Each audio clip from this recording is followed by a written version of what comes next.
Develop these 5 abilities as part of your personal development quest. I call them the 5 abilities. Here's the first one. Develop the ability to absorb. The ability to soak it up like you're doing today. Be like a sponge. Don't miss anything. And not just the words. It's true, don't miss the words, but don't miss the atmosphere. Don't miss the color. Don't miss the scenario. Don't miss what's going on. Most people are just trying to get through the day. Here's what I want you to be committed to do. Learn to get from the day.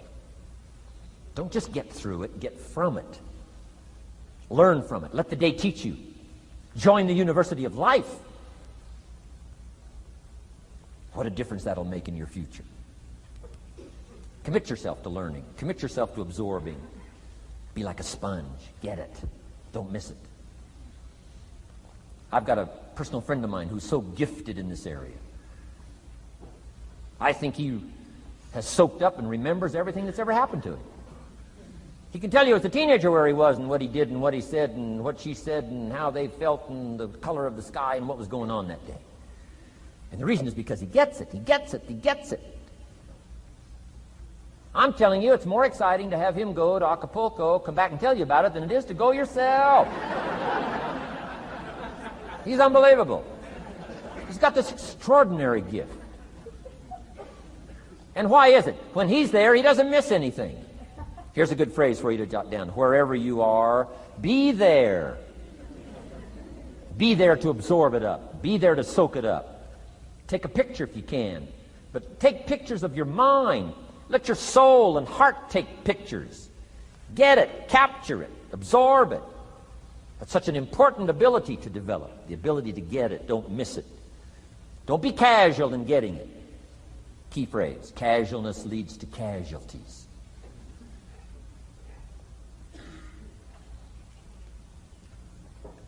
Second, learn to respond. The ability to respond means let life touch you. Don't let it kill you, but let it touch you. Let sad things make you sad. Let happy things make you happy. I'm telling you, give in to the emotion. Let the emotion strike you, not just the words, not just the image. Let the feeling strike you. Let the emotion strike you. Here's what's important. Our emotions need to be as educated as our intellect. Our emotions need to be educated as well as our intellect. It's important to know how to feel. It's important to know how to respond. It's important to let life in. Let it touch you.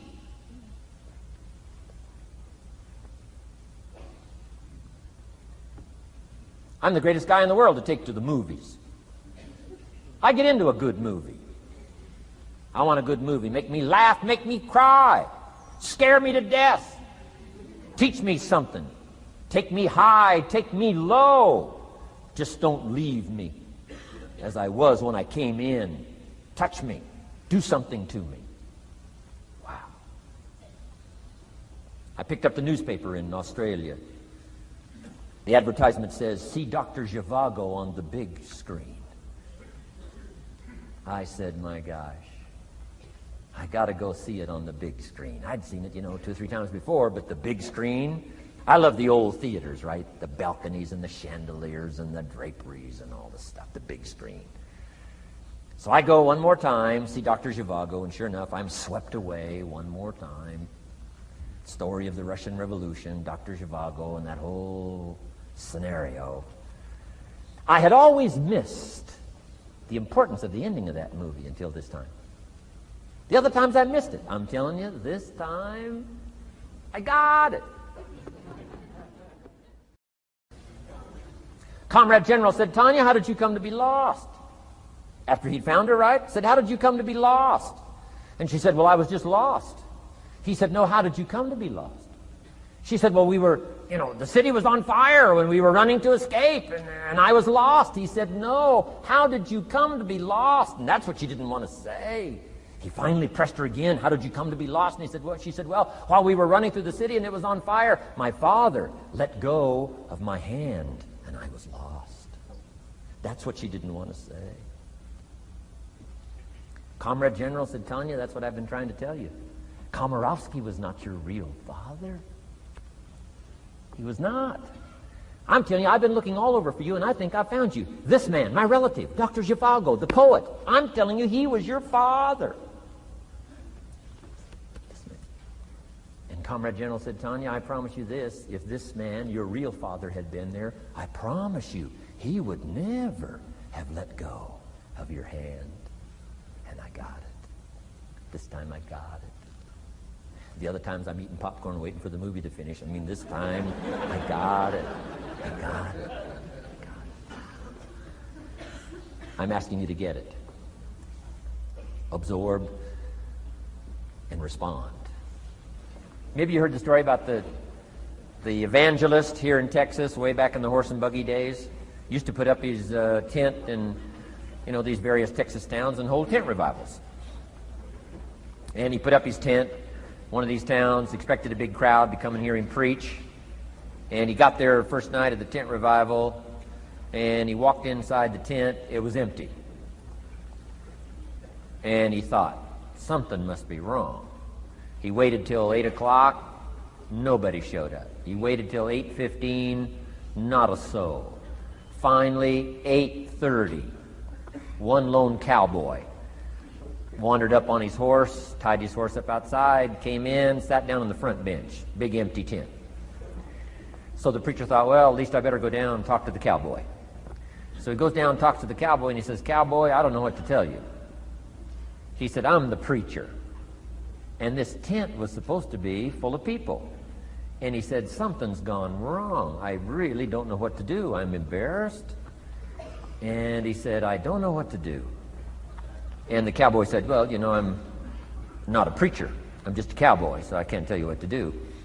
But he said, I know this. If I went out to feed my cattle and only one showed up, I'd at least feed it. So the preacher said, hey, the cowboy is right. If you've got a message to share, if there's one person or 1,000, don't let your ego get in the way. You should do the best you can. So he got kind of inspired by this conversation with the cowboy, jumped up on the platform, started preaching as if the tent was full of people. And he was so inspired, he just kept going, went for an hour and 15 minutes, hour and a half. Finally, wound down and quit. Come down off the platform, talked to the cowboy again, said, well, cowboy, what did you think of my sermon? The cowboy said, well, I'm not a preacher, so I can't really tell. I'm just a cowboy. But he said, I know this. If I went out to feed my cattle and only one showed up, I'd feed it, but I wouldn't dump the whole load on it.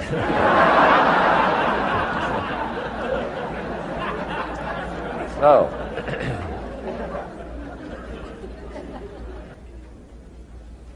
we've covered the first two abilities in the personal development quest. One is the ability to absorb, don't miss anything, pay attention. Good watchword for the 90s, pay attention. Things are moving so fast these days, you got to pay attention, pick it up, soak up the colors, soak up the sounds, soak up what's going on. Second, respond, let life touch you. Let the emotions affect you as well as the sights. Now here's the third ability. Develop the ability to reflect. Reflect means go back over. Study it again. Go back over these notes that you're taking today. Go back through the cassettes one more time. Read the text one more time. But there's more to it than that. Go back over your day. I call it run the tapes again, so that the day locks in firmly. Here's some good times to reflect. One, at the end of the day. Take a few minutes at the end of the day. Go back over the day. Who'd you see and what'd they say and what happened? How'd you feel? What went on? So that you capture that day. A day is a piece of the mosaic of your life. Number one, don't treat it casual. Number two, get from the day. And then number three, go back over the day so that it locks in that experience, the knowledge, the sights, the sounds, the panorama, the color, motion picture of the day. Just lock it in so that it will serve you for the future, having that day, not missing. Next, take a few hours at the end of the week, called time to reflect. Go back over your day timer. Go back over your calendar. Go back over your appointment book. Where did you go and who did you see and how did it feel and what went on? Capture that week. A week is a pretty good chunk of time. Next, take half a day at the end of the month, called time to reflect. And do the same thing again. Go back over what you read. Go back over what you heard. Go back over what you saw. Go back over the feelings to capture it so that it serves you. Next, take a weekend at the end of the year to establish this year now firmly in your consciousness, firmly in your experience bank, so that you've got it, so that it never disappears. Good ability to acquire, the ability to reflect. Go back over. Remember. Remember. Remember. It's so valuable to be able to remember the thought, remember the idea, remember the experience, remember the occasion, remember the day, remember the weather, remember the emotion, remember the complexity, remember the highs, remember the lows. So valuable at the end of the day. Lock that day in. Lock the month in. Lock the week in. Lock the year in. Old Testament says a unique scenario unfolded according to the law. And that was they worked 9 years and the 10th year was a sabbatical. The 10th year, work 9, take the 10th year, and not just to relax, not just to replenish, not maybe just to get physically in shape. Change of pace, we call it in the modern society, but not just for that. I'm sure that in ancient days, that sabbatical was to go over the last 9 years, what went right and what went wrong, and what worked well and what didn't work well. And how did you grow, and how did you learn, and how did you change, and what have you got now after 9 years that you didn't have at the beginning of the 9 years? See, that's so valuable, a sabbatical, some time. There's also something to be said for solitude when you reflect. Sometimes you can reflect with somebody. Husband and wife reflect on the past year, right? Parents reflect with their children on the past year. How did we do it, and how didn't we do it, and how could we improve? Colleagues can reflect with each other. But now here's one of the most important. You've got to learn to reflect with yourself. There's something to be said for solitude. There's something to be said for taking those occasions to shut out the world and shut out everything else for a while. I've got a motorhome. That's how I do it. With my motorcycle on the back. And I head for the mountains and ride the Jeep trails, where there's very few human beings on the Jeep trails, or out in the desert somewhere. It's called my time to get away. When you live a very public life, you treasure solitude. A chance to reflect, go back over my life, go back over my skills, go back over my experiences. Alone. There are some things you need to do alone. Ponder, think, wonder, read, study, absorb, soak in. See if you can't become better this year than you were last year, better the next 9 than you were the first 9. Solitude. There's even a more modern advice that says, go to the closet for time of meditation, time of prayer. Go to the closet. Closet meaning what? Away. And there's even a graphic description of the away. It said, enter into your closet and what? Got some students here, I'm sure. What? Close the door. For what? Just to shut out everything.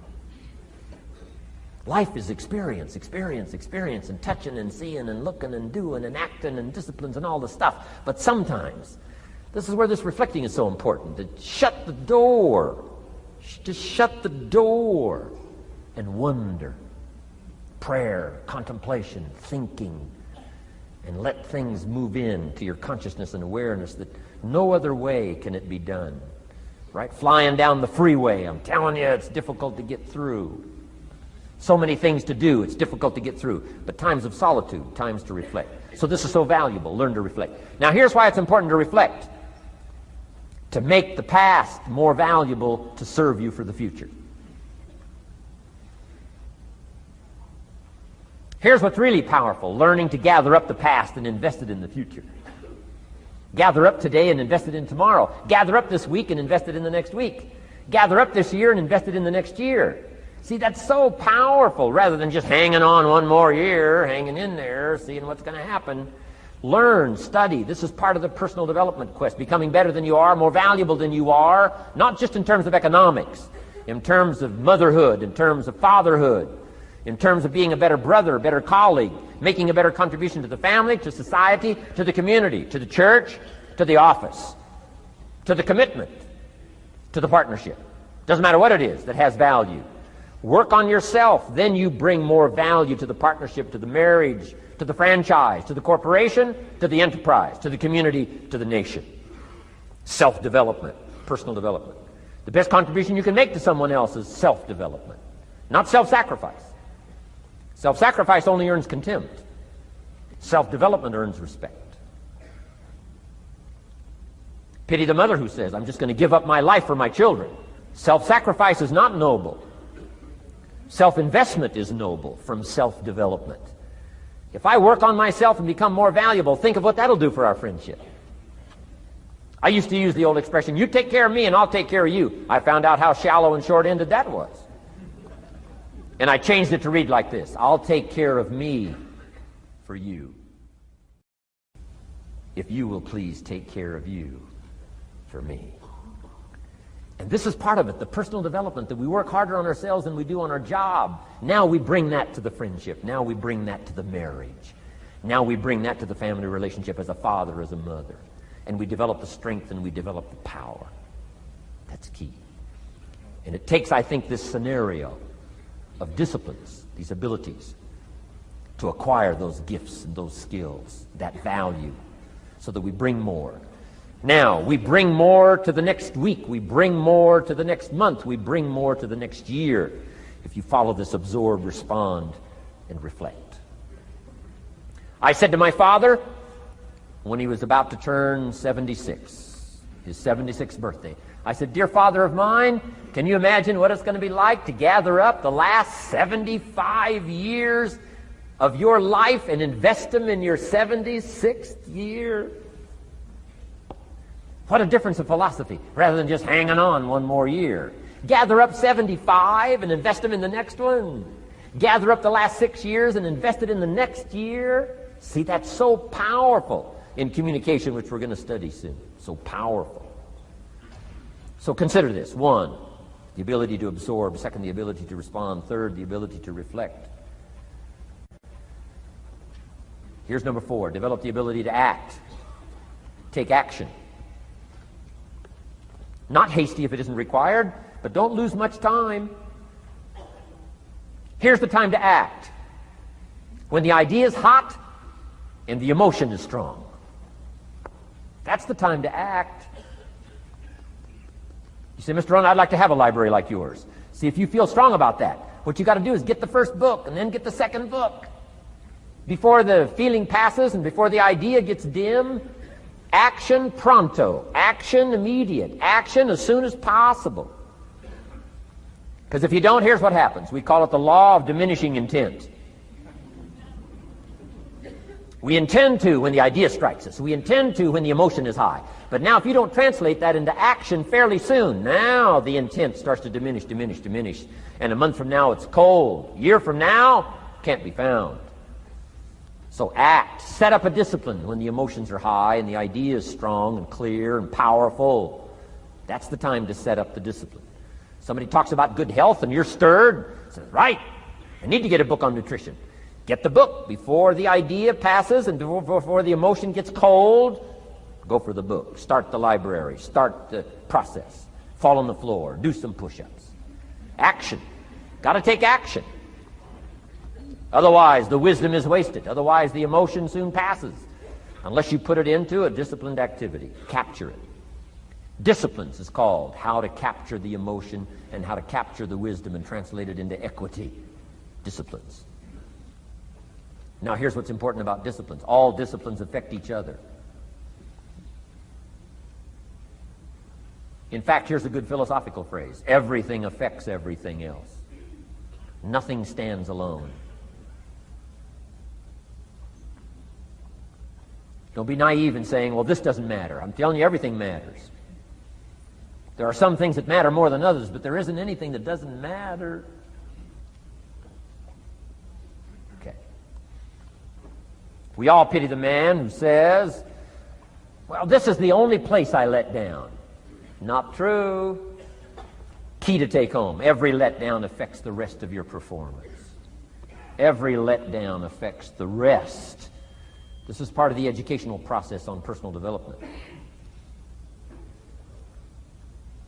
If you don't take the walk around the block, you probably won't do the apple a day. If you don't do the apple a day, you probably won't start building your library. If you don't build your library, you probably won't keep a journal, and you won't take pictures, and then you won't do this, you won't do wise things with your money, won't do wise things with your time, won't do wise things with your possibilities and relationships, and the first thing you know, 6 years of that accumulated, and we say you have messed up. So the whole key to reversing that process now is to start picking up these disciplines. Now here's the positive side. Every new discipline affects the rest of your disciplines. Every new one affects the rest.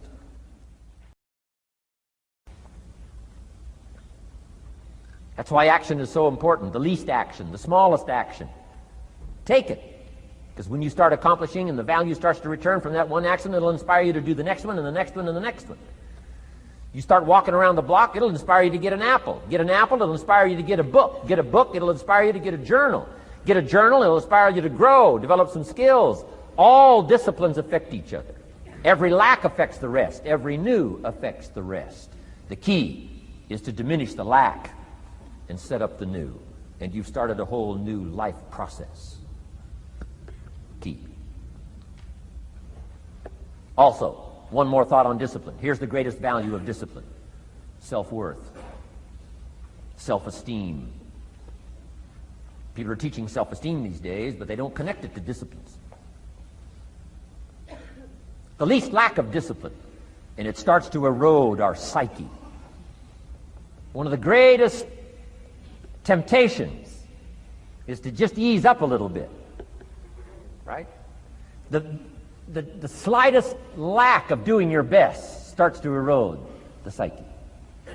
Instead of doing your best, doing just a little less than your best. Sure enough. You say, well, it's just going to affect my sales. No, it's going to affect your consciousness. It's going to affect your philosophy. Now you've begun in the slightest way to affect your own philosophy. Here's the problem with the least neglect. Neglect starts as an infection. And if you don't take care of it, it becomes a disease. And one neglect leads to another. And the worst of all, when neglect starts, it diminishes our self-worth, our self-confidence, our self-value. You say, well, how can I get back my self-respect? I'm telling you, you don't have to go to 29 classes. All you have to do is start the smallest discipline that now corresponds to your own philosophy, like I should, and I could, and I will. No longer will I let neglect stack up on me so that I will have the sorry scenario 6 years from now, giving some excuse instead of celebrating my progress. That's the key to discipline. Okay? Let's get kids involved in the least of disciplines. One more, and then one more, and then another one, and then another one, and then some more. And the first thing you know, you're starting to weave the tapestry of a disciplined life into which you can pour more wisdom and more attitude and more strong feeling, more faith and more courage. Now you've got something, a vessel in which to put it, and now the equities start to flow. And the early return, I'm telling you, if you'll start this process, the early return will have you so excited, you'll commit yourself to this strategy for the rest of your life. You'll never go back to the old ways. Join a new crowd, join a new group. The disciplines to do it, take action.